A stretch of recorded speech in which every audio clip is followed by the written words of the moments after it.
I walked into the Apple store one morning not too long ago. My phone had recently started having problems, and I figured somebody at the Apple store would know what to do. It was a weekend, so there were people everywhere.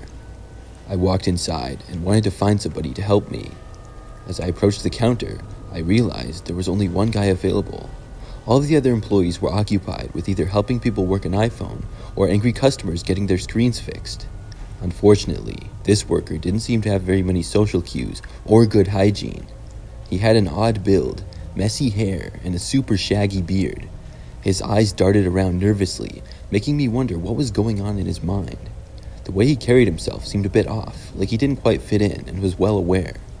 I caught a whiff of an odor, a combination of sweat and something else I couldn't quite pinpoint, and it didn't help that we were inches away from each other. I handed my iPhone to him, hoping for a quick and simple fix.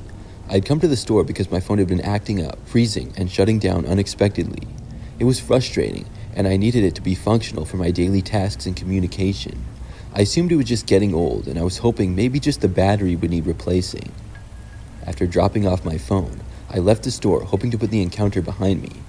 It was really awkward, and like I said, something about the guy just seemed off, more than just somebody who was a little shy or awkward. But as luck would have it, the same guy was there when I went to pick up my phone. I sighed heavily as I realized I would have to deal with him again. When he handed me my phone back, I noticed his demeanor had become more weird, which I didn't think it could get any worse, to be honest. But it did very fast. His gaze lingered too long as his hand reached out, waiting for me to take my phone, all while giving me a smirk. It was giving me the impression that he had invaded my privacy, and I was right. The following days turned into a living nightmare as he began harassing me through messages and calls. It was as if he had become obsessed with me, using information he must have got from my phone. He started texting me the same night after I got home, and I didn't know who it was at first until he told me. Over text, I asked him how he had gotten my number, but he ignored the question. It was pretty obvious though. He had my phone in his hands. He moved on to asking if I wanted to hang out. He then started bringing up things that were personal, like other family members I had or pets that I had, things that he got from looking through what was on my phone. He then started calling me, which I never answered. I became paranoid and was afraid this guy was going to show up at my house or something. I had lots of information on my phone. I decided to block him. The situation reached its peak when, sure enough, he showed up unannounced at my house. This was about a week after I had picked up my phone from the Apple store. I was by myself one night when I just heard the sound of somebody walking up to the front step. I was already in the living room, which has a window looking out front. The man didn't see me, but I saw him. He walked right up to the front door. The sight of him standing there, his presence overwhelming, sent a wave of panic through me. I knew I had to do something, but I didn't know what. He knocked on the door. I did not get up to answer it. I never considered calling the police. I know I should have, but I didn't. The thought just didn't occur to me for some reason. I was there, ducking down in front of my couch. The man stayed there at my front door. He waited for a while, and then he knocked again. I stayed where I was. Then my phone started ringing. It was from a new number that I didn't recognize. I did not answer it, and soon there was a new voicemail. I nervously decided to listen to it as I was still there, and the man still stood outside my front door. When I played the voicemail, it was the man whispering. He said that he knew I was inside and I should let him in. That's when finally the thought to call the police came to me. I dialed 911 right there. As I was speaking with the operator, the man actually tried opening the front door. He remained at the front of the house for a while, and then he called me again. I didn't answer this time either. He then turned and walked away. After he left, about 5 minutes later, the police got there. I spoke with them and told them the whole story. Then I realized that he had left me another phone message. In the message, he told me that he would be back, and when he came back, he was coming inside the house no matter what. Luckily, that didn't happen. The police were able to find him based on his job and the information that I had given them. This ended one of the most terrifying experiences for me.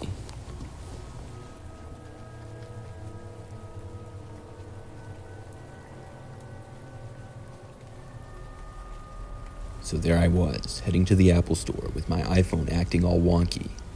As I stepped inside, it felt like there were security guards everywhere, probably to keep an eye on all of the expensive merchandise. The place was jam-packed, customers swarming around, checking out the latest tech. As I looked around the store, I noticed this one man right away. He seemed to be in his late 30s, with messy facial hair and a kind of rough look. He kept looking around with a lot of nervousness, like he was really on edge. What caught my attention, though, was his choice of clothing. While everyone seemed to blend into the bustling crowd, he stood out like a sore thumb. He wore a faded black hoodie, hood pulled up despite how warm it was. It was an odd choice that raised an alarm in my intuition. I saw this guy then grab a kid in the Apple store. The kid looked about 6 or 7 years old and seemed scared. They were holding hands, but something felt off. It's like I was the only one who noticed. Everyone else was busy with their gadgets, but I just had the feeling that something wasn't right, and I'm never wrong about stuff like this. It seemed like nobody else truly noticed, not even the security guards. Without thinking twice, I rushed over to stop him from leaving with the child. As I got closer, my heart was pounding, and I could feel the urgency growing.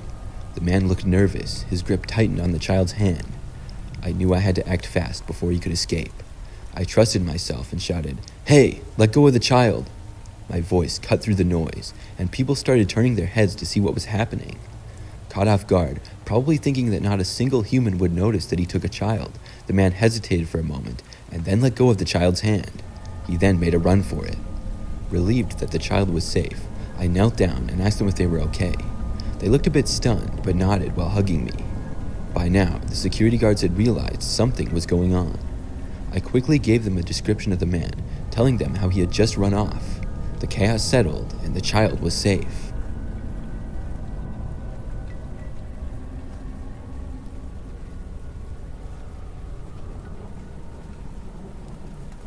This happened a while ago. I headed down to the Apple store, all hyped up, ready to get my hands on the latest iPhone. As I stepped inside the store, my excitement quickly turned into disbelief, though. The place was packed, full of people trying to get the new iPhone 11. I knew it might be hard to get, but I had to try, and I felt like I had a pretty good shot. The line of people snaked around the aisles, and it was a pretty crazy sight. I got in line, knowing this day was going to be a drag, but well worth it if I got the phone. Hours ended up passing by, and I stood there, shifting my weight from foot to foot, trying to distract myself from the fact that I had been there for so long. Finally, at last, my turn came. I made my way to the counter and was actually able to get the new iPhone. But then, another thought struck me. Why settle for just the phone when I could buy more Apple products while I'm here? Making dumb financial decisions at the time, I added a laptop and a tablet to my purchase. After all, if I was going all in, why not go big? The total cost made me cringe, I'm not gonna lie. With my arms full of Apple products, I stepped out of the store feeling on top of the world. As I walked down the street, my mind was just thinking about setting up and using what I had just bought. However, I did notice two figures following behind me in the shadows as it was already 8 p.m. and completely pitch dark out. I didn't know who it was, but I didn't want to find out either, so I picked up my pace, trying to create some distance between us. Whoever it was, they both seemed like they were following me. After a while, they seemed to get closer and closer. I was getting kind of nervous. There were also hardly any other people around anymore. I started almost coming to a full sprint with the Apple bag in my hands. Then, suddenly, the strangers made their move. They lunged at me, grabbing towards my bag, and instincts took over.